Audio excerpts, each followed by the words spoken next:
y amén. Esta mañana quiero compartir con ustedes el tema que se titula ¿Cómo perdonar a mi hermano? Y a lo largo de este tema quisiera que reflexionáramos acerca del perdón. Y no necesariamente al hermano, puede ser a un compañero de trabajo, al vecino, a un hermano en la iglesia. Y en términos generales, quisiera que consideráramos a la luz de la Escritura lo que es el perdón de Dios y el perdón los unos a los otros. ¿Por qué quiero compartir esta mañana este tema? Bueno, veo dos grandes necesidades. En primer lugar, es que vemos que nuestra sociedad está enferma de falta de perdón. Hay mucha amargura, mucho resentimiento, mucha sed de venganza. Y lo vemos en las calles, por ejemplo. Hemos visto noticias en las que hay personas que se matan simplemente por pedir la vía o por un bocinazo en el carro. No solo lo vemos en la calle, en nuestra sociedad, lo vemos a través del cine. Hay una película que se llama Los Vengadores, ¿verdad? Nunca vamos a ver una película que diga Los Perdonadores, ¿verdad? Porque nos gusta más eso, rápidos, furiosos. O sea, no solo lo vemos en la sociedad, lo vemos en el cine, pero también lo vemos en el núcleo familiar. Hay hijos que no le dirigen la palabra a su papá, a su mamá por meses. Hay papás que no le dirigen la palabra a su hija, a su hijo. Esposos que no se han reconciliado, que no se han perdonado. Entonces lo vemos en la sociedad, lo vemos en el cine, lo vemos en la casa. ¿Y sabe dónde más lo vemos la falta de perdón? Exactamente, en la iglesia. ¿Sabía usted que en la iglesia hay creyentes que no se hablan? No estoy hablando específicamente de esta iglesia, pero no tengo duda que ha pasado, por supuesto. Hay hermanos en la congregación que no se saludan y que existe falta de perdón. Así es que vemos este tema tan apremiante. Y la segunda razón que vamos a hablar de esto, no solo porque nuestra sociedad está enferma de falta de perdón, sino porque el perdón no es algo que nos sale natural, ¿verdad? No es algo que nos fluye, ¿verdad? Nuestra tendencia como seres humanos caídos es a ir tras la venganza, tras el resentimiento, tras la amargura. Y por eso, hermanos, quiero que esta mañana reflexionemos en cuanto a este tema. Y después de este tema, cada uno pueda hacer un análisis de su vida hacia qué decisiones, qué acciones poder tomar en base a lo que hoy la palabra de Dios pueda enseñarnos. ¿Cómo perdonar a mi hermano? Quiero proponer 3 enunciados a la luz del pasaje que hoy vamos a estudiar. 3 enunciados. El primero de ellos es cómo perdonar a mi hermano recordando que nosotros mismos hemos sido perdonados. Cuando hablamos del perdón, debemos iniciar recordando, hermanos, que todos en este lugar tenemos una misma característica, y es que todos hemos sido perdonados. No hay nadie, hermanos, que en este lugar pueda decir, Dios a mí no me ha perdonado nada. Nuestra primer gran necesidad en este mundo es el perdón de Dios. De hecho, hermanos, el perdón es una de las doctrinas fundamentales del Evangelio. Es una doctrina cardinal del Evangelio. Es decir, cuando hablamos del perdón, estamos hablando de algo muy profundo en la vida cristiana. Me encanta cómo el libro de Miqueas lo menciona, y es un pasaje que nos introduce al tema del perdón que hemos recibido de Dios. Él dice, ¿qué Dios como tú que perdona la maldad y olvida el pecado del remanente de su heredad, no retuvo para siempre su enojo porque se deleita en misericordia. Él volverá a tener misericordia de nosotros, sepultará nuestras iniquidades y ¿qué dice, hermanos? Y echará en lo profundo del mar todos nuestros pecados. Esto, obviamente, este pasaje está hablando metafóricamente, no es que en lo profundo del mar se encuentren nuestros pecados. Pero sí quiere decir algo, hermanos. Dios perdona de una manera total y profunda. Y en esa parte, hablando metafóricamente, no solo Dios pone nuestros pecados en lo profundo del mar, sino pone un rótulo que dice prohibido pescar. ¿Sabe por qué? Porque a nosotros nos encanta ir a pescar los pecados, no los pescados, sino los pecados del pasado para traerlos al presente. Pero Dios es un Dios perdonador. De hecho, hermanos, cada vez que nosotros oramos, Señor, ayúdame a ser como Cristo, una de las maneras en que usted y yo nos parecemos más a Cristo es cuando perdonamos a los demás, tal como Él nos perdonó a nosotros. No hay una manera, hermanos, de reflejar más el Evangelio en nuestra propia vida que perdonando nuestras ofensas. Por eso la iglesia cristiana debería de ser llamada la comunidad del perdón. Pero no le ponemos esos nombres a la iglesia, ¿verdad? Le ponemos Castillo Fuerte, ¿verdad? Emmanuel. Pero yo nunca he escuchado una iglesia que se titule o que se llame Comunidad del Perdón o los pacificadores. Pero deberíamos ser los cristianos los que más hablemos de esto. Pero lamentablemente, los cristianos muchas veces somos los más resentidos, los más vengativos. Y a la luz de la Biblia debemos cambiar esa actitud. ¿Qué pasaje vamos a estudiar que pueda condensar estas ideas acerca del perdón? Creo, hermanos, que sin duda hay muchos pasajes que hablan de esto, pero me encanta cómo Jesús, en su increíble manera de enseñar de una manera tan sencilla pero a la vez profunda, habla del perdón a través de la parábola de los dos deudores. Una parábola era una historia terrenal que tenía una verdad espiritual. Y esta parábola la encontramos, si usted tiene su Biblia, en Mateo capítulo 18, versículo 23.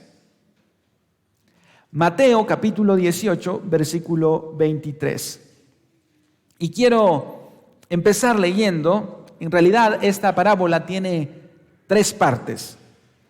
Y cada parte nos ofrece los enunciados que vamos a ver en esta mañana. Y el primero que estamos viendo es recordando, para saber cómo perdonar, recordando cómo nosotros hemos sido perdonados. Y de eso va a hablar la primera parte de esta parábola. ¿Lo tienen? Mateo 18, 23.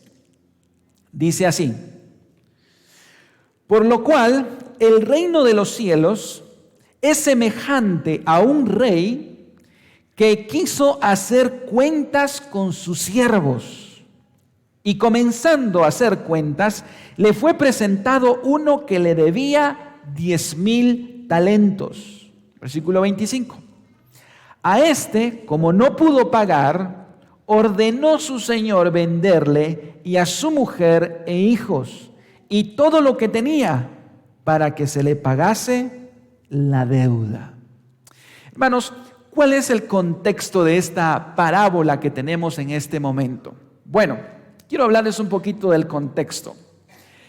Lo que trae a luz esta parábola es una pregunta, la pregunta de Pedro. Jesús estaba hablando acerca del perdón. Y cuando él estaba hablando acerca del perdón, Pedro le hace una pregunta. Le dice a Jesús en el versículo 21, si usted ve un poquito antes en su Biblia, él le dice: Señor, ¿cuántas veces he de perdonar a mi hermano? ¿Hasta 7?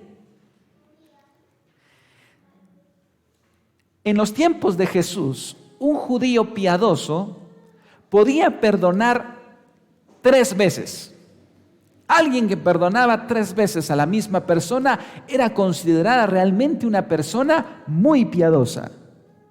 Ya la cuarta, pues, ya era una exageración.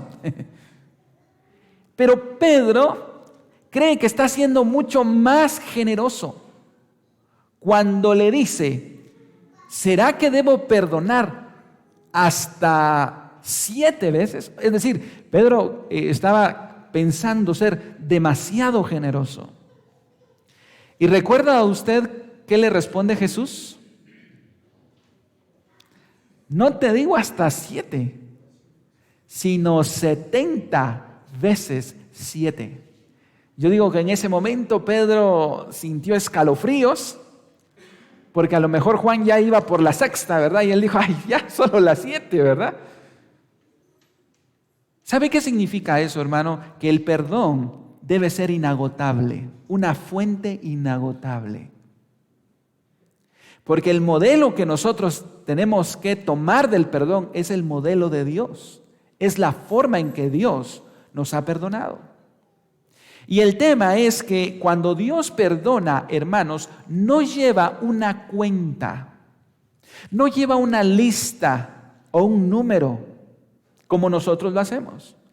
Nosotros podemos perdonar, pero lamentablemente, si la próxima semana vuelve a pasar algo, decimos: ya van 2.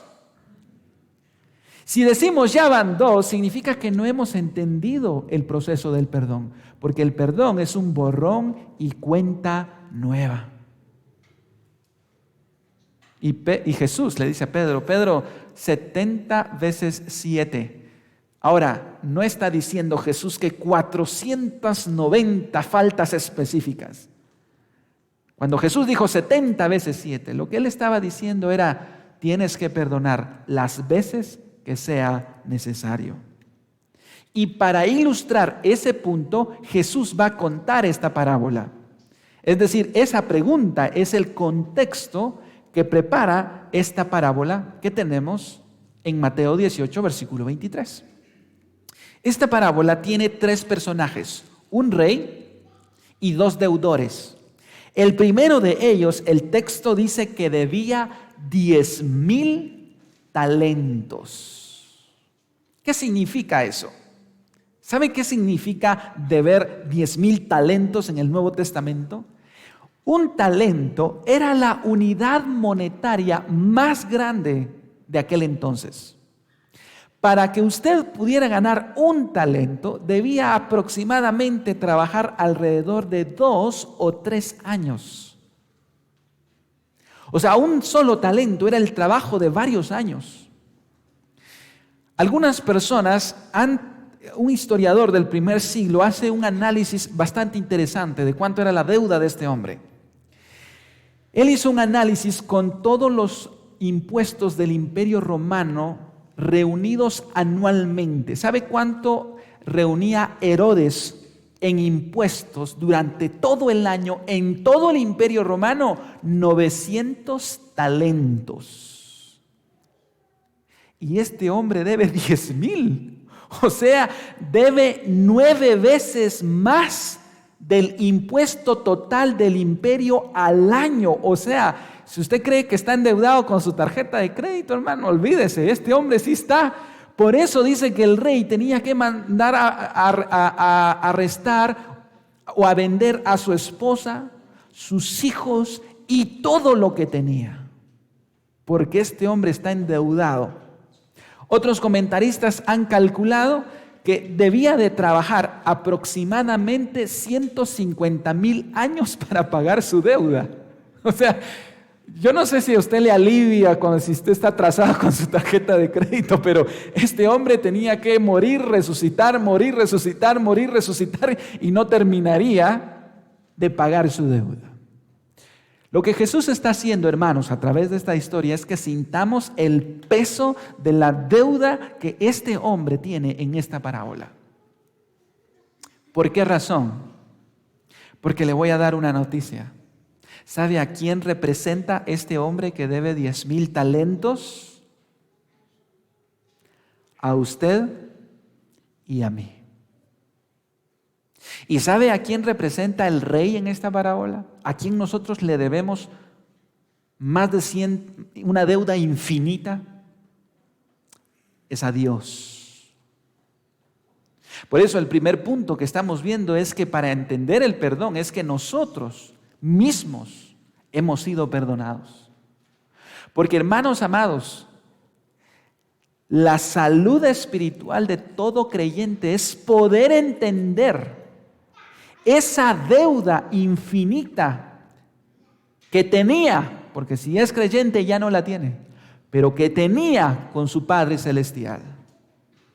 Y es que, hermanos amados, cada vez que pecamos acumulamos una deuda delante de nuestro Dios, que es una deuda infinita. El problema, amados hermanos, es que hay muchas personas que creen que su deuda es pequeña. Y aquí quiero detenerme un momento. Porque, hermano, el primer gran descubrimiento en la vida cristiana es entender que somos unos miserables pecadores. Ese es el primer gran descubrimiento. ¿Sabe por qué?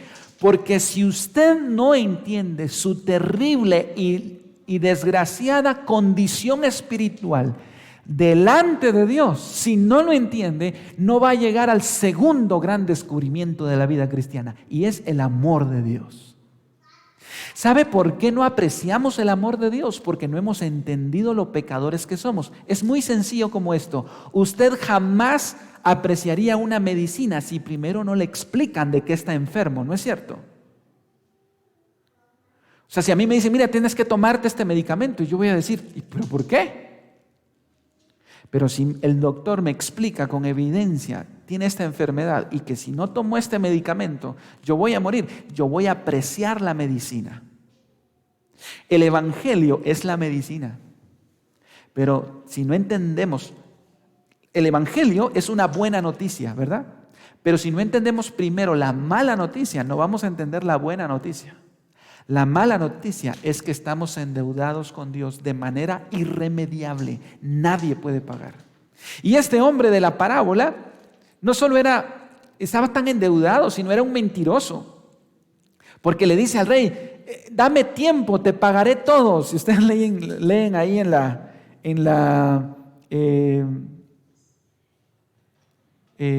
parábola, van a encontrar que este hombre le decía, dame tiempo. ¿Cuál tiempo? ¿150,000 años? Él no podía salvarse con sus propias obras. Entonces, hermanos, lo que quiero que entendamos en esta mañana es la tremenda deuda que usted y yo tenemos delante de Dios. El problema, hermanos, es que yo pienso que la gran mayoría de creyentes en la iglesia en general piensa que Dios le ha perdonado su deuda, pero no tanto como la de otras personas. Pensamos que los sicarios, los homicidas, ellos sí tienen una gran deuda y nosotros no tanto. Y ese es el problema de muchas vidas apagadas en la iglesia. Ese es el problema de una vida que se acomoda porque no entiende esa gran deuda. No importa, hermanos, lo bien que usted se haya portado, la familia que usted tenga, la hoja de vida que usted tenga. ¿Sabe qué es lo que dice el libro de Isaías, capítulo 64, versículo 6? Todos nosotros, dice, todos nosotros somos, ¿cómo que dice? Wow.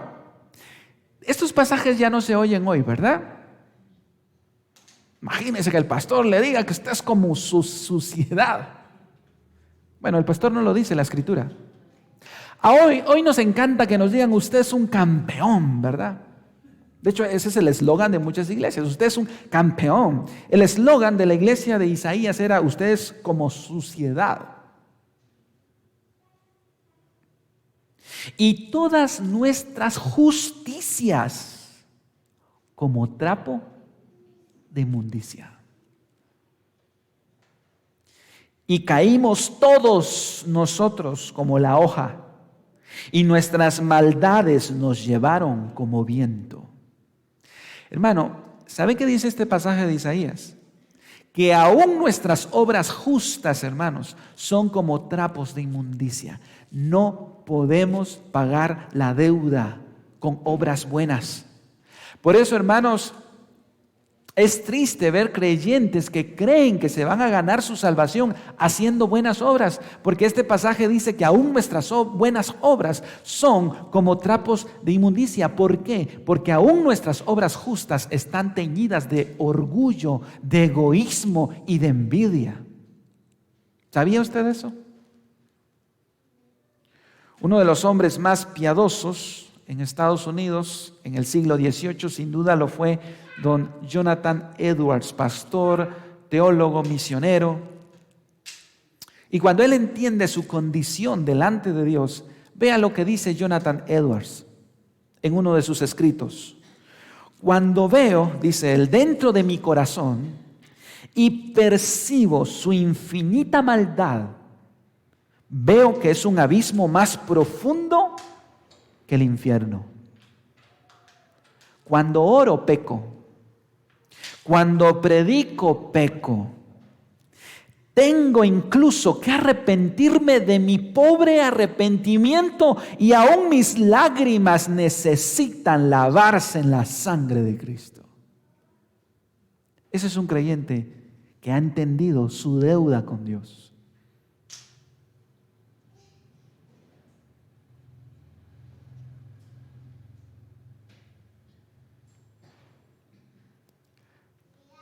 ¿Qué siente usted al leer este escrito? Pero yo me identifico, hermanos. Si pudiéramos ver adentro de nuestro corazón, en lo más profundo, ¿sabe qué dice la Biblia? Engañoso y perverso es el corazón del hombre. Lo peligroso que hoy se predica en los púlpitos, escucha tu corazón. Si usted hubiera escuchado su corazón, ¿hubiera venido hoy a la iglesia? Probablemente no. Usted tiene que escuchar la palabra de Dios, al Espíritu Santo. Ahora, ¿cómo se consideraba Pablo en ese sentido, hermanos? ¿Consideraba que su deuda delante de Dios era mucha o poca? Bueno, escuche, dirían hoy los psicólogos modernos, no cristianos o predicadores modernos, que Pablo tenía una autoestima por los suelos, hermanos. Miren lo que dice en 1 Timoteo 1:15. Cristo Jesús vino al mundo para salvar a los pecadores, entre los cuales, ¿qué dice Pablo? Yo soy el primero. No, Pablo, pobrecito tú, ¿cómo dices que eres el primero? Qué mala autoestima tiene Pablo. ¿Sabe qué? Pablo también había entendido que su deuda delante de Dios era grande. ¿Y sabe por qué Pablo trabajaba con tanto amor, con tanto esmero? Porque él sabía que se le habían perdonado 10,000 talentos. Cuando usted cree que solo 300 denarios, usted no va a trabajar con amor, con ahínco, con pasión.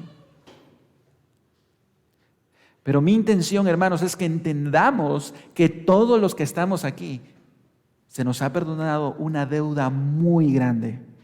¿Quiere ver cómo lucen aquellos creyentes que tienen una deuda supuestamente para ellos pequeña delante de Dios? Le voy a contar cómo luce una historia acerca de una persona que creía que su deuda delante de Dios era pequeña. Ellos se hicieron muy famosos en el tiempo del Nuevo Testamento. Se llamaban fariseos. Los fariseos pensaban que su deuda delante de Dios era pequeña. Por eso cuando iban con Dios no iban a pedir misericordia, iban a pedir justicia. Pero me encanta Jesús porque un día un fariseo lo invitó a comer. ¿Y sabe qué? Jesús comía con gente de mala fama, comía con prostitutas, con cobradores de impuestos, aunque no lo crea, sí, Jesús comía con ellos. Pero también comía con fariseos, fíjese. Hay un fariseo en la Biblia que se llama Simón y Jesús entró a comer con él porque lo invitó. Y cuando lo invitó, mientras estaban comiendo, entró una mujer de mala fama. Esta mujer entendía que su deuda con Dios era muy grande. El fariseo llamado Simón pensaba que su deuda era mínima. Y esta mujer entra llorando, hermanos, y empieza a regar con sus lágrimas. Era tanto el lloro que estaba regando con sus lágrimas los pies de Jesús, los estaba limpiando y con sus cabellos los secaba. Y luego esta mujer saca un perfume carísimo. ¿Usted ha visto cómo cuida usted sus perfumes, verdad? Que no se le vaya a regar. Esta mujer lo quebró y lo echó todo en los pies de Jesús. Y mientras esta mujer adoraba a Dios, ¿sabe qué pensaba Simón? Jesús decía, si fuera profeta, sabría qué mujercita es. Los que tienen una deuda pequeña menosprecian a los demás, juzgan a los demás, critican a los demás. Tenga cuidado, hermano. Porque cuando nos enfocamos en los demás, nos volvemos fariseos. Y Jesús, que lo conoce todo, ¿sabe qué hizo? Jesús, que lo conoce todo, le cuenta una historia. Y le cuenta una historia de dos deudores. Uno que debía 500, otro que debía menos. Y le dice al final, el acreedor de estos dos deudores les perdona la deuda a los dos. Les perdona la deuda a los dos. Y cuando le perdona la deuda a los dos, Jesús le pregunta, ¿quién crees que amará más? ¿Quién crees que amará más?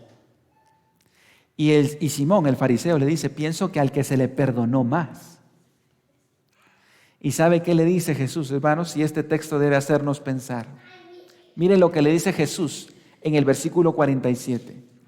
Por lo cual te digo que sus muchos pecados le son perdonados, porque amó mucho.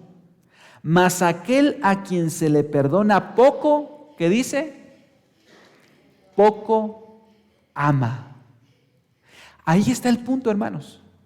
Que cuando nosotros pensamos que se nos perdona poco, poco amamos. Pero cuando pensamos que se nos perdona mucho, cuando entendemos que se nos perdona mucho, mucho amamos. Ahora, este pasaje, hermanos, no está para que pensemos, a mí tal vez se me perdonó poco. Es para que entendamos que a todos se nos ha perdonado mucho. ¿Y sabe por qué le dice eso Jesús a Simón? Le dice, ¿a quién crees que amará más? Y Simón dice, al que se le perdonó más. Y Jesús sabe qué le dice, y en la cara a Simón le dice, mira a esta mujer, tú me invitaste a comer a tu casa y no me diste agua para mis pies.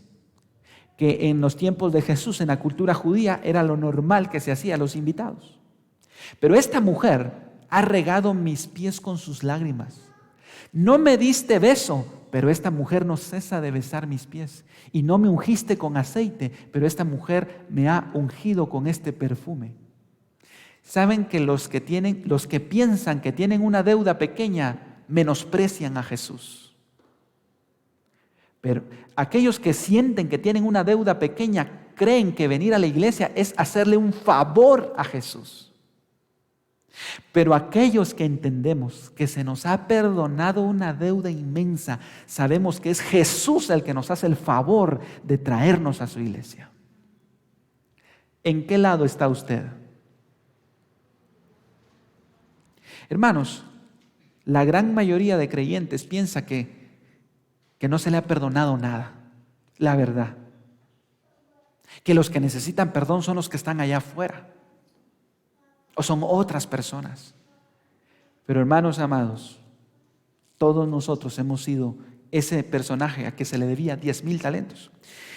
Y a mí me impresiona cómo el clímax de esto lo lleva Jesús en una de las expresiones más sorprendentes del Nuevo Testamento, que tiene relación con este tema. Mira, hermano, esta expresión que Jesús hizo en Mateo 21:31 es de las expresiones más locas, más sorprendentes e impactantes de Jesús. Él dijo en Mateo 21:31, Jesús les dijo: de cierto os digo que los publicanos y las prostitutas van delante de vosotros al reino de Dios. Hermano, este pasaje debe hacernos pensar. ¿Sabe a quién le dijo Jesús este pasaje? A los ancianos de Israel y a los líderes religiosos. Les dijo: los corruptos, cobradores de impuesto y las prostitutas van a entrar al reino de Dios antes que ustedes. Y aquí estamos todos los evangélicos congregados en este domingo. Y Jesús, aplicando este pasaje, podemos decir que Jesús le dice a los evangélicos: imagínese usted, las prostitutas y los corruptos van a entrar antes en el reino de los cielos. ¿Y sabe por qué Jesús dice eso, hermano? Porque son ellos los que muchas veces han entendido mejor su deuda delante de Dios. Los cobradores de impuesto venían a Dios pidiendo misericordia. Los fariseos venían pidiendo justicia. Y eso es lo que hace la diferencia, hermanos amados. ¿Qué es lo que pasa entonces? Como decía Tim Keller, y me gusta como esta frase de él en uno de sus libros, dice: somos más perversos de lo que imaginamos, pero más amados de lo que soñamos. Somos más perversos de lo que imaginamos, pero más amados. Si no entendemos nuestra deuda, no vamos a entender el amor de Dios. Vea lo que pasa en nuestra parábola en el versículo 26. Entonces aquel siervo, volvamos a este siervo que debía 10,000 talentos, 150,000 años de trabajo. Entonces aquel siervo postrado le suplicaba diciendo: Señor, ten paciencia conmigo y yo te lo pagaré todo. Imagínense ustedes cómo pretendía pagar 10,000 talentos el pobre. Era una mentira. Verso 27. El señor de aquel siervo, movido a misericordia, le soltó y le perdonó la deuda. En este momento el deudor deja de ser el protagonista y el rey, hermanos, le perdona. ¿Sabe qué significa perdonar 10,000 talentos?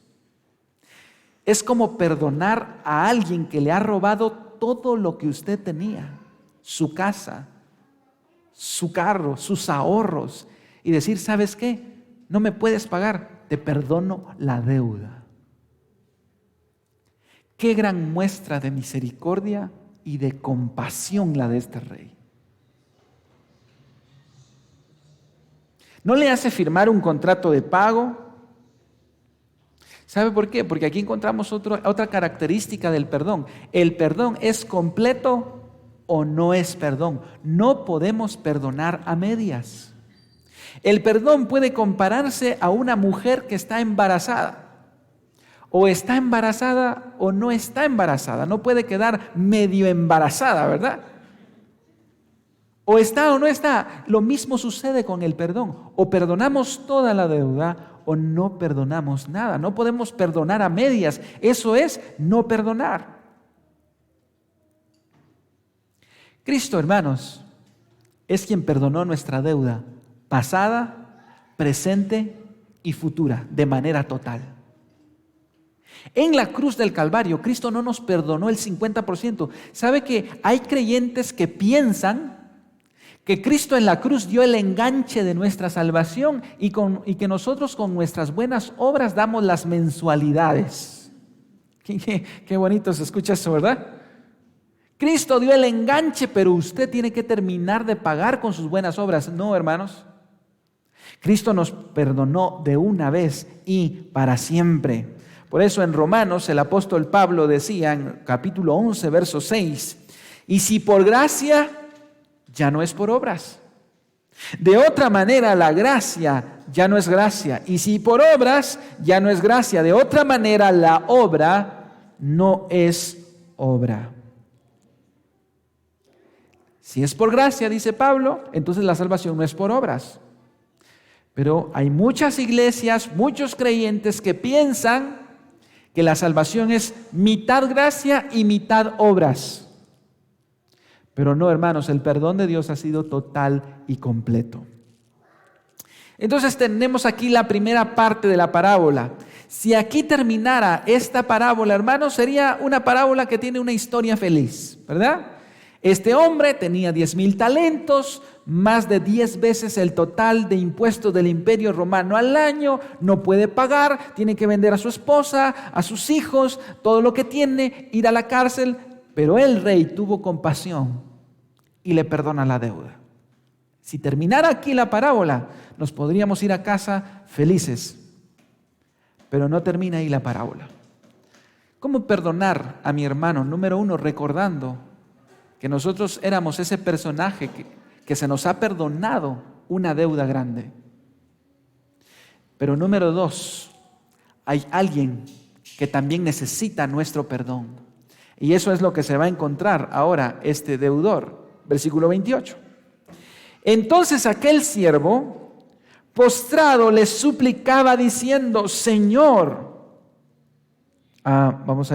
versículo 28, estoy leyendo otro versículo, versículo 28. Pero saliendo aquel siervo, aquel que se le perdonó 10,000 talentos, salió de la corte del rey, que ya se le había perdonado su deuda, halló a uno de sus consiervos que le debía, ¿cuánto le debía, hermanos? 100 denarios. ¿Sabe usted cuánto es 100 denarios? Un denario era el salario por un día de trabajo. Y este debía 100 denarios, es decir, aproximadamente 3 meses y medio de trabajo. 300 denarios comparado con 10,000 talentos no era absolutamente nada. Pero miren lo que hace este hombre. Le debía 100 denarios, y haciendo de él, este hombre que se le había perdonado 10,000 talentos, lo agarra del pescuezo, le ahogaba diciendo, págame lo que me debes. Verso 29. Entonces su consiervo, ¿verdad? Ahí medio podía hablar porque lo estaba ahogando, postrándose a sus pies, le rogaba diciendo, ten paciencia conmigo y yo te lo pagaré todo. Ya habíamos escuchado eso antes, ¿verdad? ¿Quién había dicho eso antes? Él mismo, al rey. Exactamente las mismas palabras. Yo te lo pagaré todo. Verso 30. Mas él no quiso, sino fue y le echó en la cárcel hasta que le pagase la deuda. ¿Qué siente usted contra este hombre? 10,000 talentos se le perdonaron y no quiso perdonar 300 denarios. Hermanos, la enseñanza ahí es clara. Si Dios a usted le ha perdonado 10,000 talentos, ¿por qué usted no puede perdonar los 300 denarios que le debe su prójimo? Cualquier ofensa que nos hayan hecho los hombres no se compara con la ofensa que le hicimos a Dios. Y yo sé que muchos están pensando, pero pastor, ¿usted no sabe lo que me han hecho a mí? ¿Sabe? No me lo diga a mí, dígaselo a Jesús. Dígale a Jesús, Jesús, es que tú no sabes lo que me han hecho a mí. Y Jesús lo agarraría de la mano y lo llevaría al monte Calvario.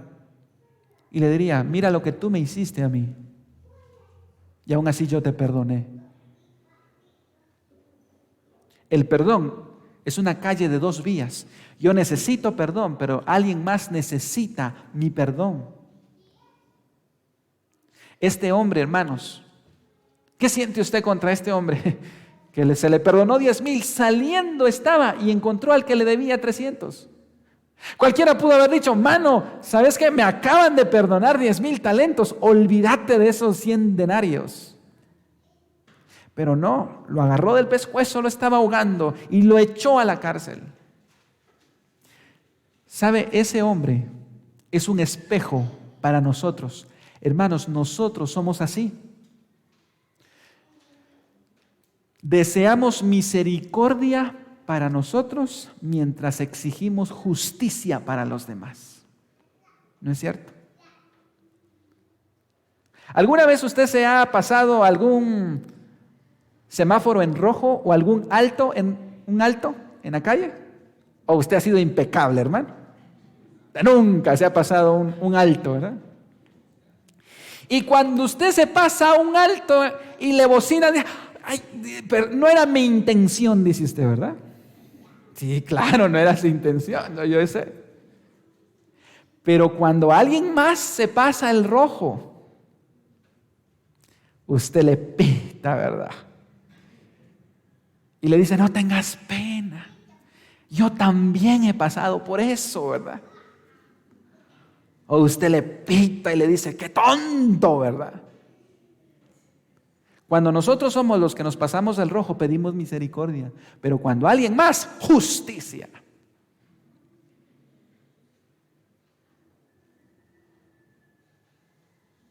Cuando alguien más peca en la iglesia, hermanos, somos muy buenos para poner disciplina, pero malos para restaurar.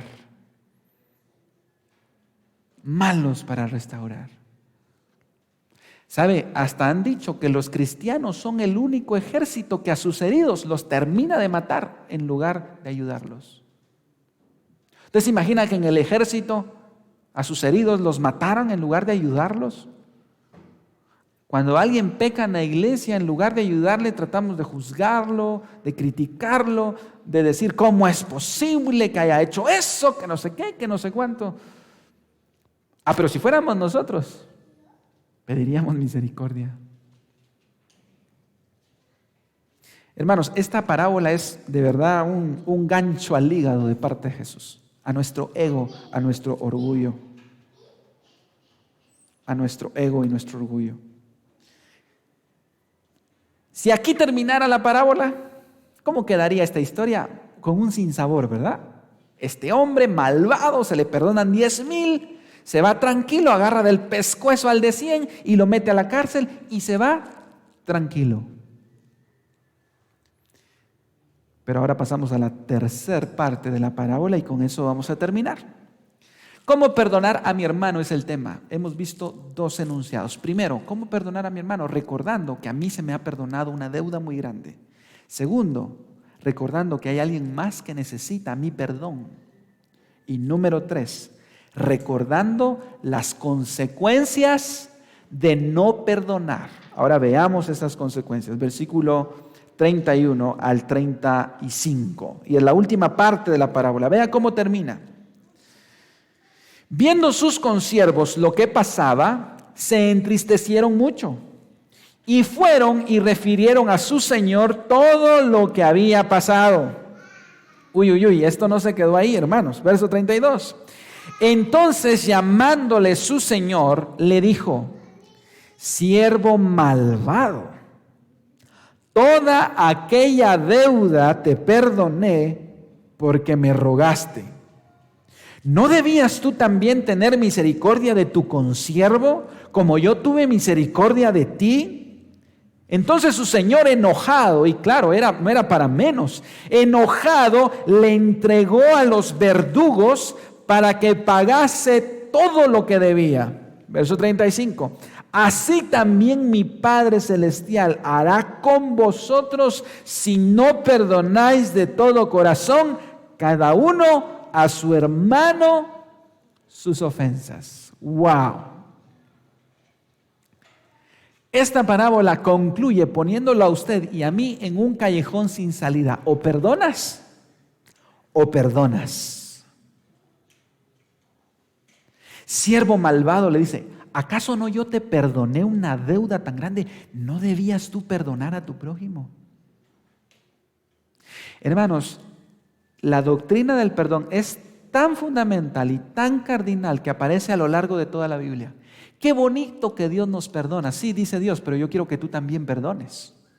Qué bonita la misericordia de Dios para mí. Sí, pero yo también quiero que tú tengas misericordia de los demás.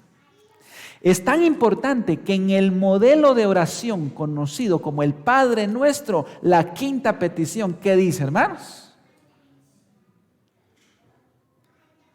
Mire, es tan importante el tema de perdón, que dentro de las 6 peticiones que aparecen en el Padre Nuestro, la quinta petición dice, perdónanos nuestras deudas. Si ahí terminara, qué rico. Pero luego dice, como nosotros perdonamos a los que nos han ofendido. Sinceramente, esa es una de las peticiones más difíciles para mí. Oro, santificado sea tu nombre, venga tu reino, hágase tu voluntad. Y la que más me encanta, el pan de cada día, dánoslo hoy, esa me encanta. Pero luego llegamos, perdona nuestras deudas, esa me encanta. Como nosotros. ¿Sabe qué le estamos diciendo ahí? Señor, perdóname como yo estoy perdonando. Señor, trátame a mí como yo estoy tratando a mi hermano. Y eso es tan importante, hermanos, que solo termina Jesús y dice amén en el siguiente versículo. Y termina la oración y Jesús explica, miren, lo siguiente. Porque esta ya no es oración, es la explicación de esa petición. Porque si perdonáis a los hombres sus ofensas, os perdonará también a vosotros vuestro Padre Celestial. Mas si no perdonáis a los hombres sus ofensas, tampoco vuestro Padre os perdonará vuestras ofensas. Pregunto, hermano, esta mañana, ¿hay alguien a quien usted necesite perdonar?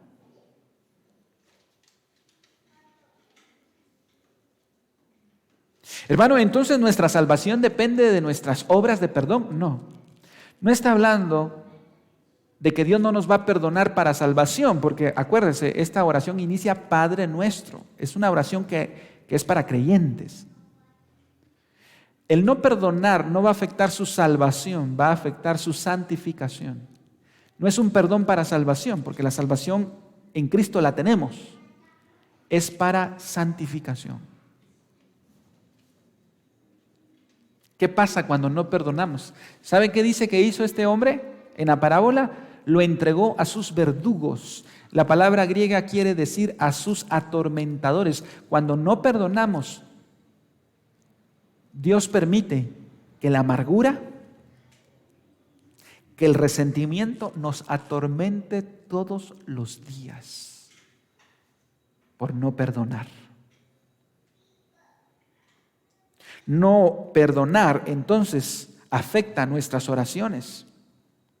Imagínese usted cómo le pide usted perdón a Dios por sus 10,000 talentos si usted no quiere perdonar 100 denarios. La falta de perdón, entonces, estorba no solo nuestras oraciones, sino también nuestro ministerio. Mire lo que dice Mateo 5:23, por tanto, si traes tu ofrenda al altar y allí te acuerdas de que tu hermano tiene algo contra ti, ¿qué dice? Deja allí tu ofrenda delante del altar y anda, reconcíliate primero con tu hermano y entonces ve y presenta tu ofrenda. Hermanos, yo no coincido como hermanos que no se hablan puedan cantar, puedan ofrendar, puedan predicar, como que no pasara nada. No se puede, hermanos. No se puede. Colosenses dice lo siguiente, Pablo: vestíos pues como escogidos de Dios, santos y amados, de entrañable misericordia, de benignidad, de humildad, de mansedumbre, de paciencia. No sé qué pasó ahí, alguien me puede ayudar con la computadora, no sé qué pasó. Vamos a ver, ya no tengo ningún pasaje, ahí quedémonos, ya estoy terminando. El verso 13 decía, soportándoos unos a otros y perdonándoos unos a otros. Si alguno tuviere queja contra otro, de la manera que Cristo os perdonó, así también hacedlo vosotros. Hermanos, quiero terminar con una de las historias más impresionantes de perdón que hemos visto en este planeta Tierra. El 5 de noviembre del 2003 fue condenado en Estados Unidos uno de los mayores asesinos en serie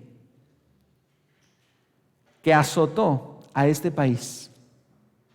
Su nombre es Gary Ridgway.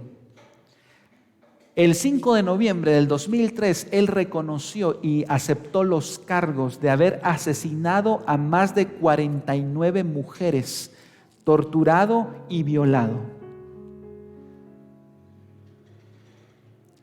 Ese 5 de noviembre de 2003, él reconoció todos los delitos y todas las faltas.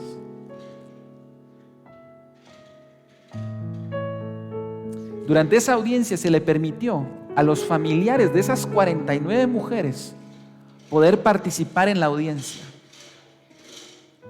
Muchas de estas personas, humanamente entendible, pasaron y encararon a Gary Ridgway y le dijeron que lo que más deseaban es que se pudriera en el infierno y que su muerte fuera lenta y dolorosa. Mientras Ridgway escuchaba a los familiares llorar, su rostro estaba frío, parecía no darle sentimiento lo que estaba pasando. Otra persona le dijo que él era un animal, un salvaje. Pero lo impresionante es el papá que tomó la palabra de una señorita que había sido asesinada por él, que le dijo lo siguiente. Ustedes pueden buscar ese video en internet o ese documental de esto. Un señor ya de años que le dijo lo siguiente: señor Ridgway, muchos en esta sala lo odian. Yo no, le dice. Usted ha hecho que sea difícil mantenerme en mis convicciones, pero Dios nos enseña que debemos perdonar. Señor Ridgway, está perdonado. No me debe nada. Hermanos, ese hombre que había mantenido un rostro frío se echó a llorar en ese momento. Y las palabras de este hombre conmocionaron al mundo de cómo un hombre pudo perdonar al asesino de su hija. ¿Sabe qué, hermano? Esa es una parábola para nosotros. Nosotros teníamos pena de muerte ante Dios porque crucificamos a su hijo. Y Él, en lugar de juzgarnos, nos dijo: estás perdonado. La cuenta tuya está pagada. No debes nada. Pongámonos de pie esta mañana.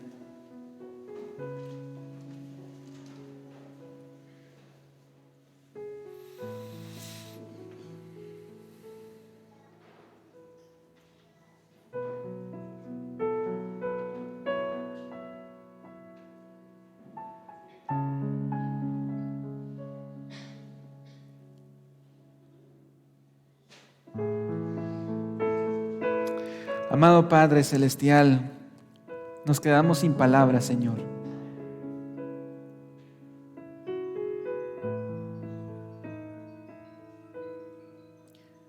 Al considerar, Señor, tu gran amor y el perdón de nuestra deuda, Señor, de más de 10,000 talentos, una deuda infinita. Ayúdanos a recordar, Señor, que tú nos has perdonado una deuda infinita. Ayúdanos a recordar que alguien más necesita nuestro perdón. Y ayúdanos a recordar que hay consecuencias cuando no perdonamos. Señor, yo sé que aquí hay personas, sabemos hermanos, hermanas, que en nuestro corazón hemos guardado resentimiento, amargura hacia una persona que nos ha hecho daño.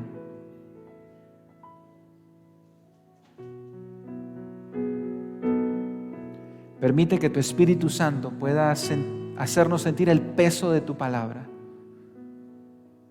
para que soltemos el pasado, para que soltemos las heridas del pasado y perdonemos de una vez y de manera completa y para siempre. Pero también, Señor, quizás hayan personas a quienes nosotros tengamos que ir a pedirles perdón porque les hemos ofendido. Danos la humildad para pedir perdón cuando sea necesario, Señor.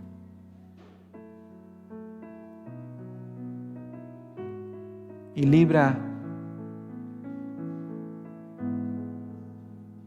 Señor, nuestras almas de amargura y de dolor. En el nombre de Jesús, Señor, trae sanidad a nuestros corazones. Que esta iglesia, Señor, sea una comunidad del perdón. Todos estamos desesperados de encontrar un lugar donde haya perdón. Que la iglesia sea, Señor, un lugar donde hay perdón, donde hay reconciliación, donde hay amor, donde la gente pueda escuchar la verdad, pero también pueda escuchar la verdad con amor y podamos perdonar como tú nos has perdonado. Que podamos orar, Señor, perdónanos nuestras deudas como nosotros perdonamos a los que nos han ofendido. Lo pedimos, Padre, en el nombre de Jesús. Amén y amén. Que el Señor les bendiga, hermanos.